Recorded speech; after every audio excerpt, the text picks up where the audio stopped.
Olá, tudo bem? Mais uma vez a gente está aqui em mais uma aula, trazendo um pouquinho mais do conhecimento da palavra de Deus para a minha vida, para a tua vida. Espero que vocês estejam gostando, né, das aulas que já foram gravadas. Essa aqui vai ser a nossa quinta aula, né? Vai ser a quinta lição de uma sequência de ensinos aí, né, que a gente vai tendo ao longo dessas semanas. Né? Eu tenho gravado em média um vídeo por semana. Então a gente vai ter uma sequência bacana de vídeos a respeito de uma escola chamada Escola de Fundamentos Bíblicos. Nós tivemos essa escola aqui na nossa igreja local. Meu nome é Elisângela, eu sou diaconisa na igreja ICP, aqui na cidade de Santo André. E eu creio que através dessas lições nós vamos poder compartilhar um pouquinho do ensino da palavra de Deus. Esse é o intuito do meu coração. Então, se você gosta de meditar na palavra, de conhecer um pouquinho mais da escritura, de ter um pouco mais de entendimento, eu já vou te pedir que você se inscreva no canal, que você possa compartilhar aí com seus amigos, pelo menos mais uma pessoa, fala, olha, eu tenho acompanhado as aulas, né, de uma irmã em Cristo, e eu gostaria muito que você também aprendesse um pouquinho da palavra de Deus junto comigo. Se você quiser deixar algum comentário, pode comentar aí no rodapé do vídeo, a gente gosta de saber a opinião. Se você precisar da apostila dessa escola, o material já está disponível, então eu deixo sempre na descrição do vídeo o meu e-mail, vocês podem mandar um e-mail dizendo eu quero a apostila, que eu envio para você gratuitamente o PDF dela para que você possa imprimir ou baixar aí no teu computador e ter então material para você acompanhar as aulas semanalmente, tá bom? Eu vou mudar um pouquinho o formato, né, do nome do vídeo, porque eu tenho percebido que algumas pessoas não têm conseguido achar a sequência, né, dos vídeos, porque devido a minha gravação ser feita no meu celular e o formato que o meu celular faz essas gravações são com vídeos curtos de 23, 24 minutos, né, cada vídeo. Ele já automaticamente ele corta e inicia um novo vídeo. Então os vídeos, as aulas têm saído em média entre 3 e 4 vídeos. Então eu tenho visto que algumas pessoas têm se perdido com isso, né? Então, olha direitinho quando você clicar no vídeo, ele fala o assunto que está sendo tratado, né? Fala que é do primeiro módulo, que é o módulo que nós estamos. Nós vamos ter 3 módulos nesse curso.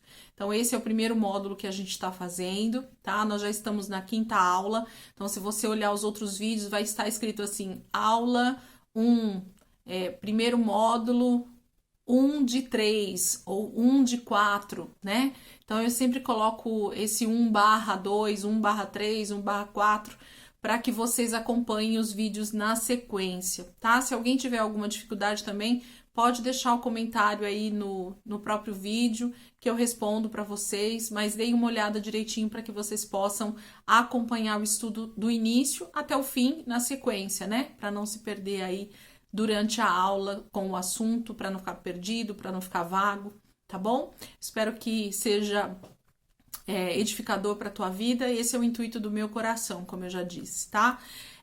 Poder trazer um pouquinho mais de luz na palavra de Deus pro meu coração e pro teu coração que tá ouvindo essa palavra, tá? Bora lá?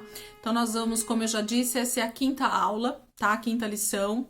Nós vamos falar hoje sobre o que é conversão e o que é o novo nascimento, tá? Então muitas pessoas perguntam assim, mas por que esses crentes ficam falando que a gente tem que se converter? Por que as pessoas dizem que eu tenho que nascer de novo, né? Por que eu tenho que aceitar Jesus? Que história é essa? Por que esses crentes têm esses chavões aí, né?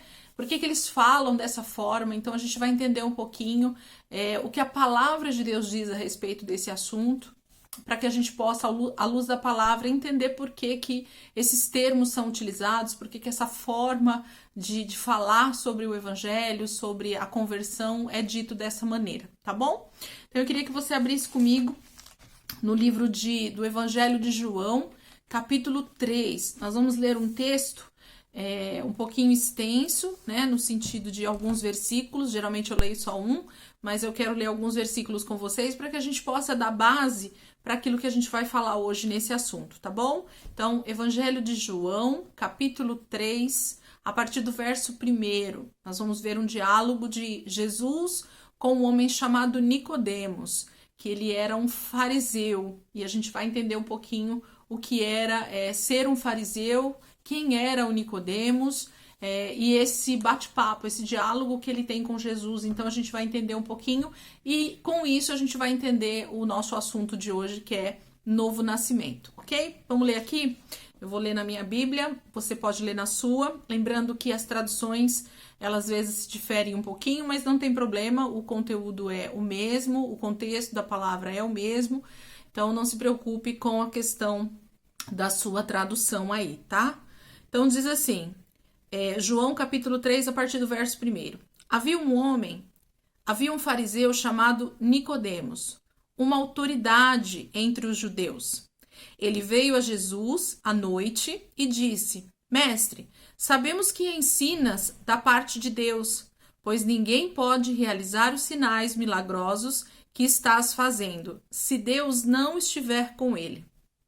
Em resposta, Jesus declarou: Digo a verdade, ninguém pode ver o reino de Deus se não nascer de novo. E perguntou Nicodemos: Como alguém pode nascer sendo velho?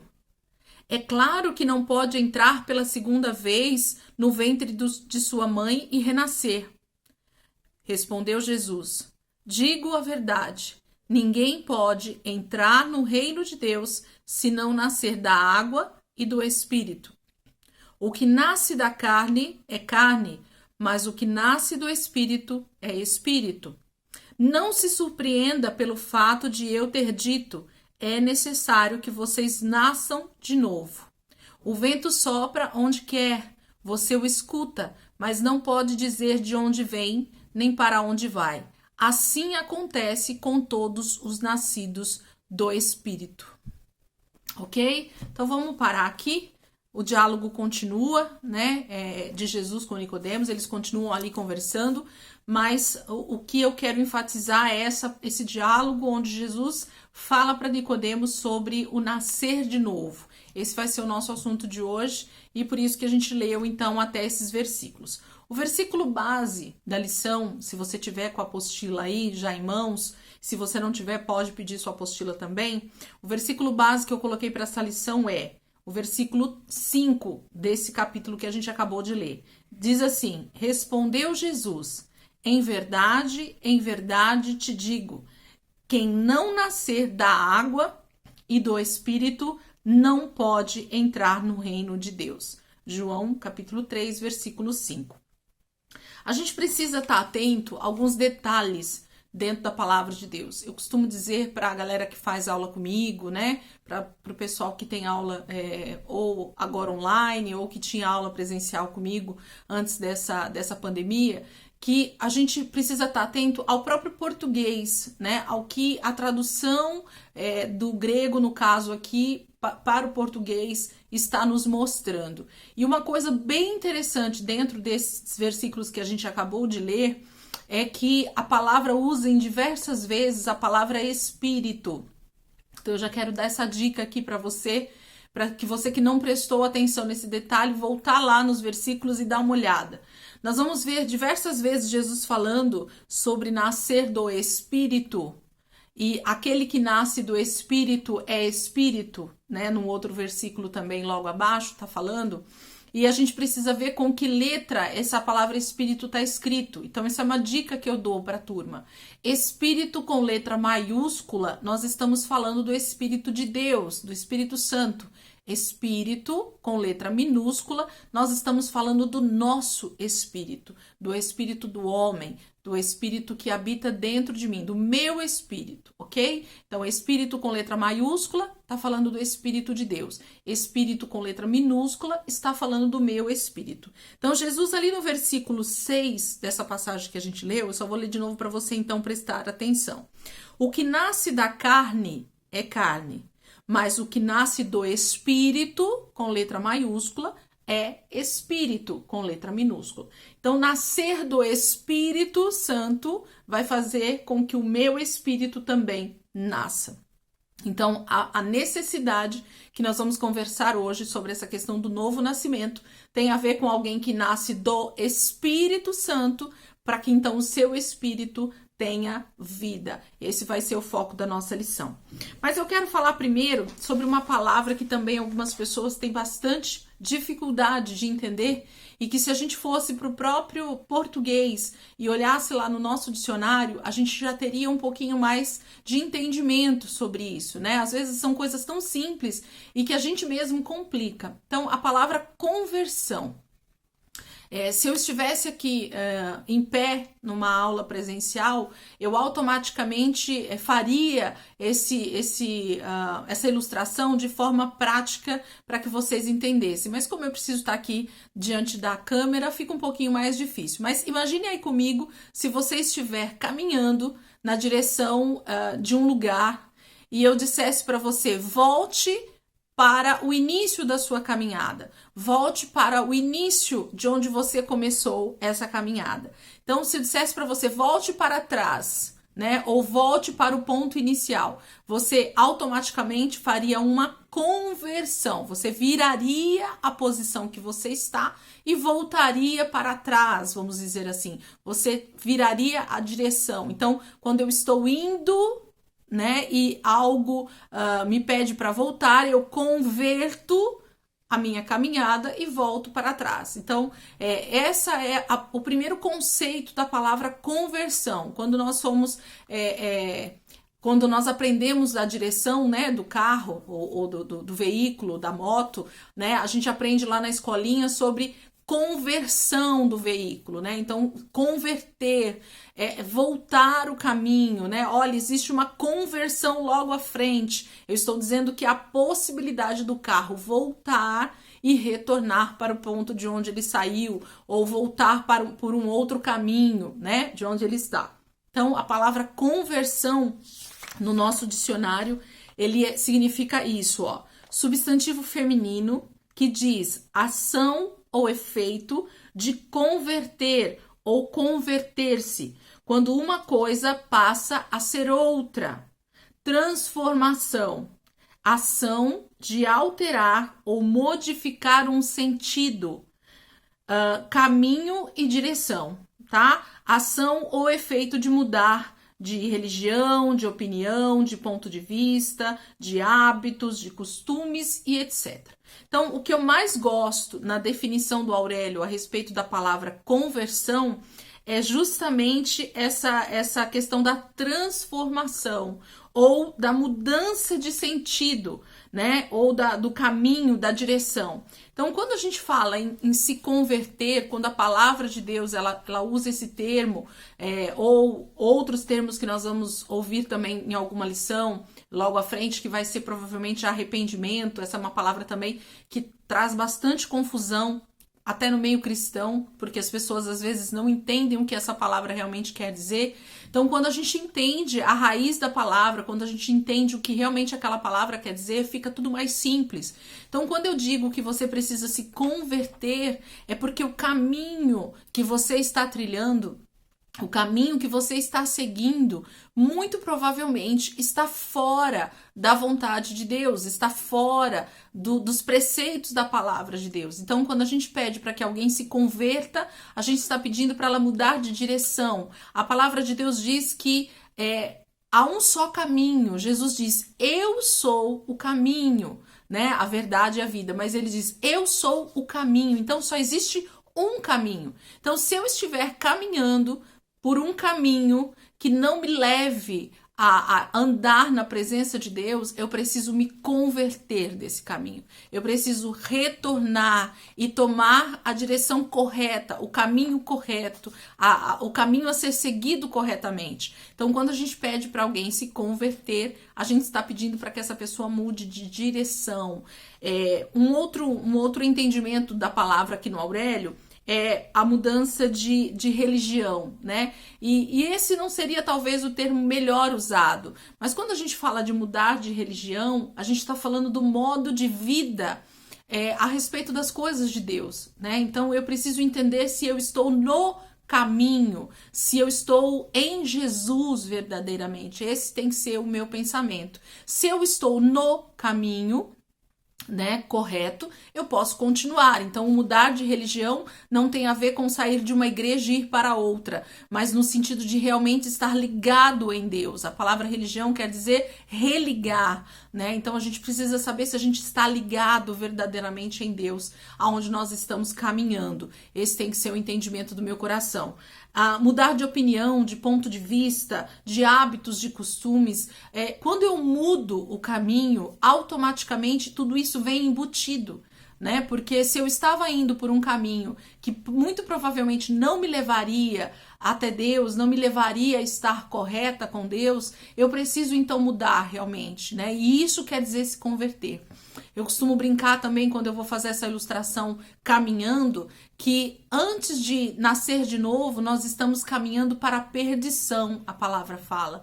Por que a palavra diz que eu estou caminhando para a perdição? Porque nós vamos entender que se eu não nascer de novo, se eu então não tiver o meu espírito recriado para entrar nesse reino de Deus que a palavra está dizendo aqui que a gente vai entender, eu vou estar caminhando para um lugar ausente de Deus, que a gente chama de, entre aspas, inferno, né? Então, a ausência de Deus em algum lugar futuramente, na eternidade, faz com que eu esteja no caminho errado.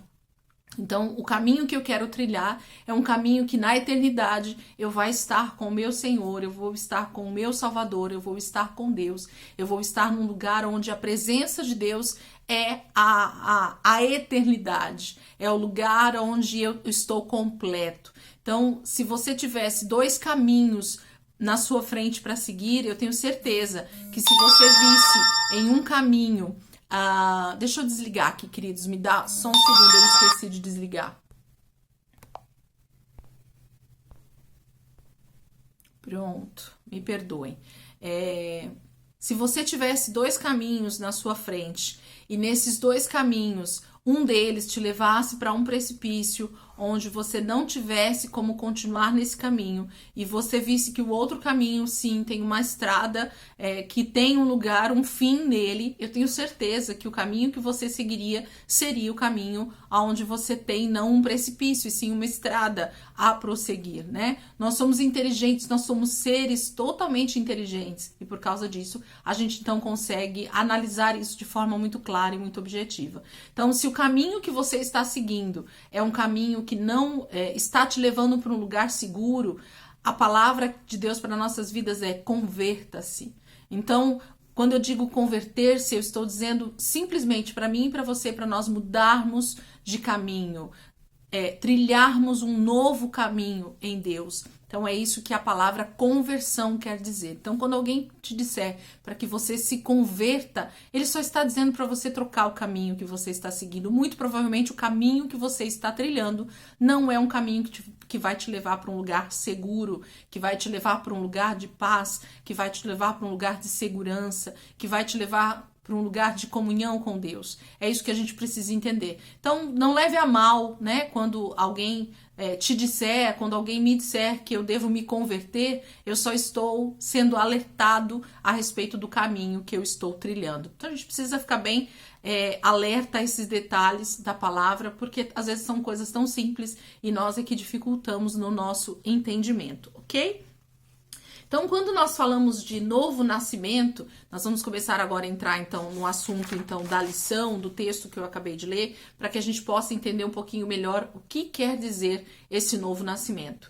Vocês lembram que na aula passada, na aula 4, quem não assistiu, volta um pouquinho, né? E eu aconselho, inclusive, se você está pegando essa aula, a partir da aula 5, eu te aconselho a parar esse vídeo e voltar e assistir a aula 1, aula 2, aula 3, aula 4 e então continuar assistindo esse vídeo. Por que, Elisângela, que eu devo assistir os outros vídeos? Porque, na verdade, essa escola eu tentei fazer o mais fácil possível no entendimento a partir do momento que as pessoas trilham um caminho de aula após aula. Então, eu tentei fazer uma sequência de assuntos que um um vai complementar o outro. Então, se eu assistir só a aula 5, simplesmente, sozinha, aleatoriamente, talvez algumas coisas ficam meio perdidas para mim. Mas se eu assistir a aula 1, aula 2, aula 3, aula 4 e então chegar na aula 5, vocês vão ver que o entendimento a respeito do que eu estou dizendo fica muito mais claro, muito mais objetivo. Por quê? Porque eu estou dando continuidade em um assunto que já está sendo falado com degraus aí, né? Eu tô dando realmente uma caminhada pra gente de entendimento, tá bom? Então te aconselho a voltar lá. Mas na aula passada, que é a aula 4, que fala sobre pecado, nós lemos um versículo muito interessante que eu te aconselho ir lá para você entender o que ele diz, qual é o significado dele, mas eu vou ler novamente aqui pra gente, tá na apostila, na lição 4, que diz lá em 1 João, não no Evangelho de João, em 1 João, na carta de João, antes lá de Apocalipse, 1 João capítulo 3 também, versículo 9, diz assim: todo aquele que é nascido de Deus não vive na prática de pecado, pois o que permanece nele é a divina semente. Ora, esse não pode viver pecando porque é nascido de Deus. Então eu não vou entrar aqui no contexto do que eu expliquei na aula 4 sobre o pecado, mas eu vou entrar de novo no contexto do finalzinho do versículo, porque é nascido de Deus. Então a palavra de Deus está dizendo para mim e para você que quem é nascido de Deus não vive na prática de pecado. Então esse aqui já é um princípio tremendo para que a gente possa entender como é que então eu devo viver uma vida no caminho correto, da forma correta, e como é que eu vou fazer isso. Então, a palavra nos ensina que se eu for nascido de Deus, se eu tiver o meu espírito nascido de Deus, automaticamente eu vou ser uma pessoa que não vou viver na prática do pecado. E aí eu te peço para assistir a aula 4 para que você entenda um pouquinho sobre essa questão do pecado. E a gente vai ter outras aulas falando um pouco mais a fundo também sobre esse assunto, mas a questão do pecado é muito clara e muito objetiva na aula 4 para nós. Hoje nós vamos falar sobre essa questão do ser nascido de Deus. Então, para algumas pessoas, elas dizem assim: como eu faço, então, para realmente não viver na prática de pecado? Como eu faço para estar nesse novo caminho? Como eu faço para ter o meu espírito, então, recriado? Como eu faço para ter comunhão com Deus? Porque a palavra de Deus diz que Deus é espírito. Eu falei na aula também, acho que aula 1, aula 2, eu falo um pouco sobre isso. Então, se eu sendo humano, né, caído em pecado, a palavra de Deus diz que o homem, por causa do pecado, está destituído da glória de Deus, não tem comunhão com Deus, né? E por que aconteceu isso? Tá lá na aula 1, tá lá na aula 2. O que aconteceu? Por causa do pecado, o homem perdeu uma parte importante do seu ser, do seu todo, do seu inteiro, porque o homem foi criado à imagem de Deus, né? A imagem de Deus